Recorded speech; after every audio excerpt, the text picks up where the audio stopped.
नमस्कार। राजस्थान और राजस्थान की राजधानी से अब ये एक बड़ी खबर ये सामने आई है कि जो हमारा मंत्रिमंडल है, जो हमारे भजनलाल सरकार हैं, हमारे मुख्यमंत्री, वो राजस्थान की सत्ता में, राजस्थान के संगठन में, राजस्थान की ब्यूरोक्रेसी में एक महा फेरबदल करने की तैयारियों में है। हालांकि ये खबर अभी सामने आई है जिसको लेकर कितना इसमें तथ्य है, कितनी ये सच है, इसके बारे में हम हमारे सीनियर जर्नलिस्ट से बात करेंगे। लेकिन इस खबर के बारे में आप देखिए कि ये खबर ऐसे समय में सामने आई है जब अंतः उपचुनाव के जो हैं फैसले आने वाले हैं 14 नवंबर को, और 15 दिसंबर को ही मुख्यमंत्री भजनलाल शर्मा की सरकार को 2 साल पूरे होने वाले हैं। तो ऐसे में अब इन चीज़ों पे जो है सच मानना, इन तथ्यों को सच मानना बिल्कुल ऐसा हो जाता है कि क्या वाकई में ये सच होगा, या क्या मतलब 2 साल जब सरकार को अब पूरे होने वाले हैं तो सरकार का इस पर क्या कुछ नई चीज़ अपनाने की बात होती है, क्योंकि सरकार के लिए कहे जा रहे हैं कि वो गुजरात मॉडल को अपनाने वाली है। तो हमारे सीनियर जर्नलिस्ट सर रमेश पुरोहित जी से बात करेंगे और जानेंगे कि सर क्या कुछ रहने वाला है, क्या कैसे आप देखते हैं इस मुद्दे को। परिवर्तन प्रकृति का नियम है और बदलाव हर समय हर जगह पे होता रहता है और होना भी चाहिए। अगर बदलाव न हो तो एक जैसी व्यवस्था सब जगह लागू हो जाती है और उस एक व्यवस्था को भी स्वीकार करना थोड़ा सा अटपटा सा लगता है। राजनीति के क्षेत्र में लगातार अगर हम बात करते हैं परिवर्तन की, तो जो राजनीतिक दल, उदाहरण है हमारे सामने कि जिस राजनीतिक दल ने अपने संगठन में बदलाव किया है, हमेशा वह निरंतर प्रगति की ओर बढ़ता रहा है। बीजेपी, अगर हम कांग्रेस की बात करते हैं तो कांग्रेस में बदलाव की प्रक्रिया ठहर सी गई, तो वहाँ पर एक परिवार की जो है सुपरमेसी के कारण से संगठन जो है निष्क्रिय होता गया लगातार, और वह कई सालों से सत्ता से बाहर रहा है। राजस्थान की भी बात करें या केंद्र की भी बात करें। दूसरी ओर आते हैं बीजेपी की तरफ, तो बीजेपी में हमेशा बदलाव और परिवर्तन एक नए स्वरूप में सामने आता है, एक नई आशा और उम्मीदों के साथ में बदलता है, और वहाँ पर हमेशा सेकंड लाइन जो है वह तैयार रहती है। अटल आडवाणी का दौर से लगा करके आज जब अमित शाह और नरेंद्र मोदी की जोड़ी की अगर बात करते हैं तो लगातार बदलाव, और इसी के साथ में इनके साथ में भी लगातार परिवर्तन। राज्यों में जो बदलाव देखने को आपको मिल रहे हैं, चाहे वो सत्ता में हो या संगठन में, लगातार परिवर्तन होता गया। वहाँ किसी एक व्यवस्था के अधीन रह करके काम नहीं किया गया। लिहाजा परिवर्तन की बात कर लो, बदलाव की बात कर लो, तो वह राजनीति में भारतीय जनता पार्टी में साफ और स्पष्ट दिखाई देता था, और उसके नतीजे भी उनके अनुकूल आए हैं। 14 के बाद में जितने भी अगर मान लो चुनावी राजनीति के संदर्भ में बदलाव की अगर बातें हुई है, परिवर्तन हुए हैं, तो हमेशा भारतीय जनता पार्टी को उसको जो है लाभ मिला है। चाहे वो गुजरात के चुनाव की अगर आपने जो चर्चा की, गुजरात मॉडल, कि वहाँ पर ऐन चुनाव से पहले बदलाव हो जाता है सत्ता में भी और संगठन में भी, और ये होना भी चाहिए, तो उसका फ़ायदा भी उनको मिल रहा है। अब बात करते हैं, आप क्योंकि राजस्थान के संदर्भ की बात किया, तो राजस्थान में भी एक लंबे समय से यह उम्मीद की जा रही है कि यहाँ पर सत्ता हो या संगठन हो, मतलब भारतीय जनता पार्टी का मुख्यालय हो या सचिवालय के अंदर जो सरकार बैठी है, उसमें परिवर्तन की गुंजाइश हमेशा रही है। जब से भजनलाल सरकार ने काम शुरू किया है, आप देखिए कि अभी तक ना तो प्रशासनिक स्तर पर, मतलब ब्यूरोक्रेसी में कोई बहुत बड़ा बदलाव देखने को आपको नहीं मिला। ठीक है, 2-4 IAS अफसर या IAPS अफसरों की अगर तबादले हुए हैं तो वो आवश्यकता और ज़रूरत को देखते हुए और समय की परिस्थितियों को देखते हुए किया है, और हमेशा ये जो बदलाव होते हैं वो बेहतरी के लिए होते हैं। कोई भी बदलाव कहीं पे भी किया जाएगा वो हमेशा पॉजिटिव रिजल्ट्स को लेकर के किए जाते हैं। लिहाजा ब्यूरोक्रेसी की बात करो तो कि लंबे समय से यहाँ पर एक क्या कहना है, ज़रूरत भी महसूस की जा रही है कि प्रशासनिक स्तर पर कोई बड़ा फेरबदल हो, तो वो समय चूंकि अब नज़दीक यूँ आ रहा, आप टाइमिंग की अगर बात कर रहे हो तो 2 साल के करीब इस सरकार को काम करते हुए हो गए और ऐसा कोई बदलाव देखने को नहीं मिला।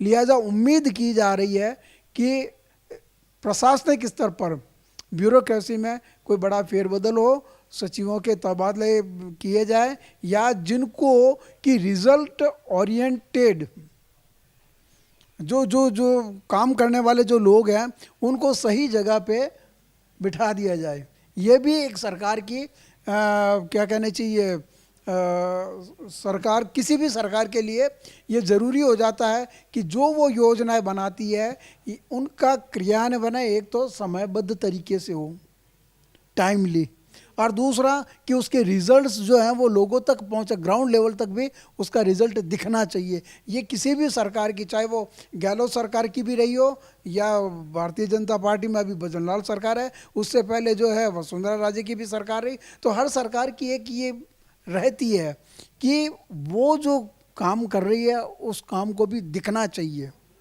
तो इस लिहाज से अगर देखो तो ब्यूरोक्रेसी और प्रशासनिक फेरबदल जरूरी हो जाता है और समय समय पर किया जाता है। ऐसा भी नहीं है कि उसके लिए कोई एक मुहूर्त निकालने की बात होती है या कि ऐसा देखा जाए कि नहीं अब तो करना ही जरूरी है, ऐसा भी कुछ नहीं है। हाँ, समय की मांग के अनुसार और व्यवस्थाओं को और बेहतर संचालन के लिए ये एक प्रक्रियागत जो है प्रक्रिया होती है, एक प्रोसेस होता है।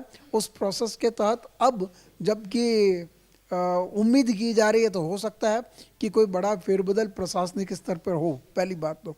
अब रही, आपने एक सवाल और किया था कि सत्ता में, तो सत्ता के संदर्भ में भी यह बात लागू हो जाती है कि 2 साल के कार्यकाल के दौरान भजनलाल सरकार ने जिस तरह की परफॉर्मेंस दी है, हो सकता है कि उसका रिजल्ट जो है वो या लोगों के जहन में इस सरकार के होने का जो असर है वो दिखाई दे रहा हो या नहीं दे रहा, ये एक अलग बात हो सकती है। लेकिन हाँ, ज़रूरत ये महसूस की जा रही है कि सत्ता में भी उन लोगों को अभी भी कुछ ऐसे जगह हैं वो खाली है मंत्रियों की, एक तो ये, और दूसरा कि परिणाम के अनुकूल व्यवस्थाओं में बदलाव, विभागों में बदलाव, तो मंत्रियों के जो विभागों में भी बदलाव की संभावनाएं दिख सकती है। कोई नया चेहरा वो आए जो कि समय की मांग के अनुसार परिणाम दे सके, क्योंकि अब और बीजेपी 365 दिन और 24 घंटे जो है चुनाव के बारे में ही बात करती है।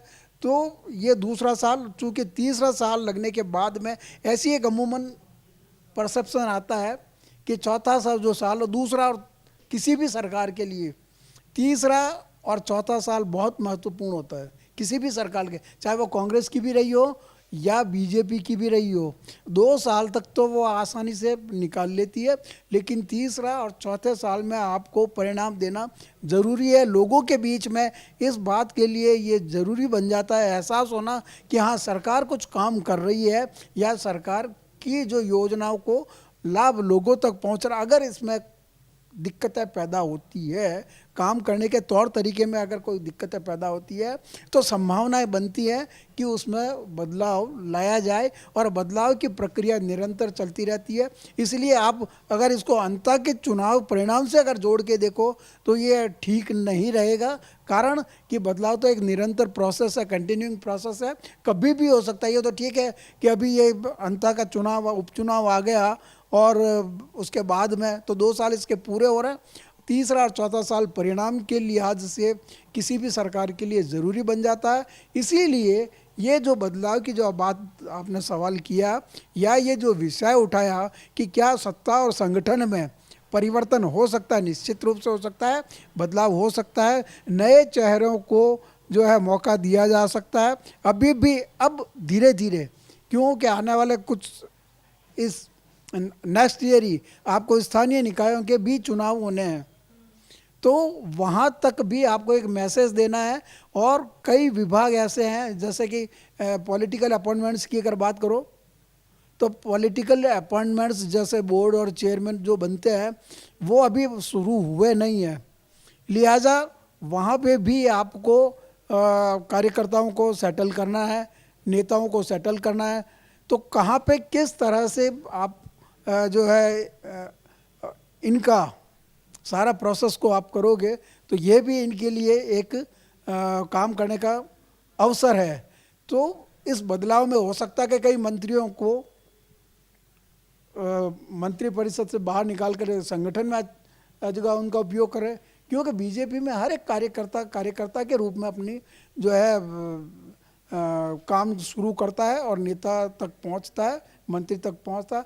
लिहाजा संगठन में भी अपार संभावनाएं बनी है, बदलाव की सत्ता में भी बनी हुई है, और जो बोर्ड और निगमों के चेयरमैन की जो अपॉइंटमेंट्स है उनमें भी इनको एब्जॉर्व करना, तो हो सकता है कई मंत्रियों को वहाँ पर भी सेटल करे या कोई नए चेहरों को सामने लाए। कई एमएलए ऐसे होंगे जिनको कि सत्ता का सुख देने के लिए काम किया जा सके। तो आप जो सवाल कर रहे हो कि ब्यूरोक्रेसी हो, मतलब शासन हो या प्रशासन हो, सत्ता हो या संगठन हो, बदलाव का ये सही समय है और इस सही समय के अनुरूप ही भारतीय जनता पार्टी जो है अपना फैसला लेगी। और जहाँ तक जो गुजरात मॉडल की बात है, तो गुजरात मॉडल के जो है अच्छे परिणाम भारतीय जनता पार्टी ने देखा है, चाहे वो महाराष्ट्र में रहा हो या फिर हरियाणा में रहा हो, उत्तर प्रदेश रहा हो, और राजस्थान में भी जो है आपको भजनलाल के रूप में जो मुख्यमंत्री जो मिले थे वो भी एक चौंकाने वाला जो है पार्ट रहा, फैसला रहा।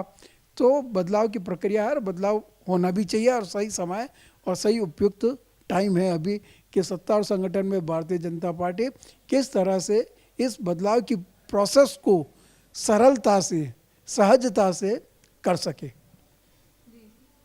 सर ने बात बोली कि बदलाव होना चाहिए, बदलाव ज़रूरी भी है, लेकिन सर हम यहाँ पर बात कर रहे हैं गुजरात मॉडल की। गुजरात मॉडल से मतलब है कि है ना, नए सिरे से जो है पूरी सरकार शुरू होती है।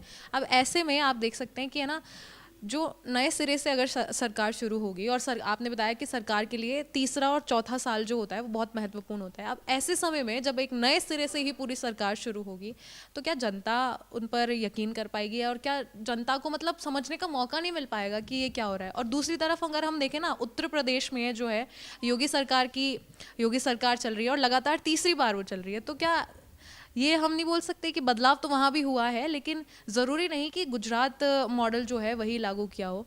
तो सर इस पर आप क्या कहेंगे? नयापन हमेशा नयापन ही रहता है, नई चीज़ हमेशा लोगों को पसंद आती है। एक एक एक एक पुरानी व्यवस्था के आधार पर अगर आप काम करते रहोगे तो भी लोगों को वो स्वीकार होता नहीं है। अशोक गहलोत के समय में भी बदलाव देखे गए, सत्ता और संगठन में देखे, समय समय पर उन्होंने भी ब्यूरोक्रेसी में और पीसीसी में, मतलब कि पार्टी में भी बदलाव देखे हैं। और रहा जहाँ तक आपने बार बार जो एक संकेत कर रहे हो कि गुजरात मॉडल के जो जो जो परिणाम है उसी का ही असर है कि आपको हर जगह पे वो देखने को मिला। कोई एक गुजरात में ही आप देखो ऐसा नहीं है, हरियाणा में भी आप देखो, आप मनोहर लाल खट्टर की जगह पे जो जो जो बदलाव किए थे और उसके जो परिणाम है, सरकार वहाँ पे रिपीट हुई है। कई बार ऐसा होता है कि लोग एक सी व्यवस्था जो होती है कि वो चलती है तो वो अच्छी नहीं लगती है, एक उबाऊ सी प्रक्रिया जिसको आप बोलते हो वो आती है, प्रशासन में भी जो है शिथिलता आने लगती है। आप देखो इसका असर, कोई सरकार बदलना या ये सारी चीज़ें बदलना कोई इतना आसान नहीं होता। आपको ये सारी चीज़ें देखनी पड़ती है कि उसका असर कहाँ पर कैसे पड़ेगा। तो जो व्यवस्था होती है प्रशासनिक, उसके ऊपर भी उसका असर पड़ता है कि जो नया मंत्री आएगा वो अपने स्तर पर काम करेगा। आपने उसको देखा नहीं, समझा नहीं, लेकिन उसकी कार्यशैली से हो सकता है कि वो तेज़ तर्रार निकले और वो बात जो कि सरकारी जो नीतियां हैं या जो जो जो योजनाएं बनाती है उसका क्रियान्वयन वो हो सकता है और ज़्यादा बेहतर तरीके से कर पाए। तो आप देखिए कि गुजरात मॉडल में भी, अच्छा गुजरात में आप देखो मुख्यमंत्री बदल जाता, मंत्रिपरिषद पूरी बदल जाती है, कहीं पे भी कोई दिक्कत नहीं आती। लेकिन जब आप एक चीज़ को बदलते हो और बाकी की चीज़ों को नहीं बदलते हो तो थोड़ा सा आपको दिक्कत पैदा होती है कि उसको, क्योंकि आपके पास में एक सवाल और है इसमें। सवाल तो क्या है कि जवाब ये है कि टाइम और स्पेस को लेकर भी सोचना पड़ता है आपको। इसके संदर्भ में भी आपको फैसले करने पड़ते हैं कि अगले 3 साल में मेरे को जो टास्क मिला है, या भारतीय जनता पार्टी जो बातें कह के लोगों के बीच से आई है, 2 साल तो निकल गए, अब इन 3 सालों में आप उन वायदों और इरादों को पूरा कैसे कर पाओगे, ये जो दबाव है वो भी इसमें काम करता है। लिहाजा भारतीय जनता पार्टी के लिए अब भी ये जो फैसले की घड़ी है, और ये जो फैसला बहुत महत्वपूर्ण है, फैसले का मतलब ये जो बदलाव होना है इसका एक लॉन्ग टर्म इफेक्ट जो इसको हम बोलते हैं वह भी दिखना चाहिए, कि कहीं ऐसा नहीं हो कि इस बदलाव की प्रक्रिया में आपकी जो है पूरी व्यवस्था गड़बड़ा जाए। एक सवाल बार बार लोगों के जहन में उठता है कि कहीं भजनलाल सरकार या मुख्यमंत्री भजनलाल को ना बदल दिया जाए। कई बार होता है ये इस तरह, क्योंकि जिस तरह से पूर्व मुख्यमंत्री वसुंधरा राजे की सक्रियता ने लोगों को देखा है, या वो अभी पिछले कई समय से लोगों के बीच में जा रही है, उनके जो तेवर दिखाई दे रहे हैं उससे भी, और उनका दिल्ली दौरे के दौरान जो है नरेंद्र मोदी से मिलना और केंद्रीय नेताओं के साथ में उनकी जो चर्चाएं होती है, तो कहीं ना कहीं ये भी बात उठ कर के आती है कि कहीं वसुंधरा राजे एक बार फिर जो है मुख्यमंत्री के पद पर नहीं हो सकता है। संभावना है, मैं बता रहा हूँ, इग्नोर आप मत करिए, क्योंकि मैं बार बार इस बात को कह रहा हूँ कि भारतीय जनता पार्टी के लिए यह जो समय है बहुत क्रूशल समय चल रहा है कि राजस्थान में 5 साल में सरकार बदलने की जो परंपरा है उसको कैसे तोड़ा जाए। तो वसुंधरा राजे को फिर से मुख्यमंत्री के पद पर बिठा करके और भजनलाल को कहीं और जगह एडजस्टमेंट कर दे, संगठन में ले ले, या हो सकता है कि केंद्र में भी ले ले। ऐसा देखो, भारतीय जनता पार्टी कुछ भी कर सकती है, किसी भी नेता को जयपुर से दिल्ली बुला सकती है, दिल्ली से जयपुर बुला सकती है। लिहाजा ये जो साल है, तीसरा, चौथा और पांचवा, यह बहुत महत्वपूर्ण है। हो सकता है कि वसुंधरा राजे को फिर से कमान सौंप दे, इस उम्मीद के साथ में कि वह इस 5 साल की जो परंपरा है उसको तोड़ने में कामयाब है। उनके पास में एक जादुई करिश्मा है, उनके व्यक्तित्व में वो करिश्मा है कि वह फिर से सरकार बनवा सकती है। मैं बार बार कहता हूँ कि पिछली बार जो चुनाव भारतीय जनता पार्टी हार गई थी, उसमें सिर्फ एक स्लोगन ने काम किया था कि मोदी तुझसे बैर नहीं, वसुंधरा तेरी खैर नहीं, और उसी में ही वो जो सरकार है वो चली गई। हो सकता था कि उस समय अगर थोड़ा सा वसुंधरा राजे एक कदम पीछे हट जाती और केंद्रीय नेतृत्व कोई ठोस फैसला लेता तो सरकार रिपीट हो सकती थी, लेकिन ऐसा नहीं हुआ। इस बार जो आप बार बार जिस विषय पे आप सेंट्रलाइज हो रही है कि सत्ता और संगठन में बदलाव, तो पूरी संभावना है कि संगठन में भी बदलाव हो और सत्ता में बदलाव होती है तो गुजरात मॉडल की जो बात कह रहे हो यहाँ पे भी लागू होने में कोई अतिशयोक्ति नहीं है कि वो भारतीय जनता कुछ भी नया कर सकती है। सरकार बनाने में किस तरह से इन सब की भूमिका है, सत्ता और संगठन की रह सकती है, तो उसका वह पूरा उपयोग करना जानती है। लिहाजा कौन सा व्यक्ति कहाँ पर महत्वपूर्ण होता है और उसका किस तरह से उपयोग किया जाता है, भारतीय जनता पार्टी से बेहतर कोई नहीं जानता। तो आप जिस विषय को उठाया और बार बार जो कह रही हैं, राजस्थान में संभावना है सत्ता और संगठन में, और ये कब होती है ये आने वाला वक्त बताएगा।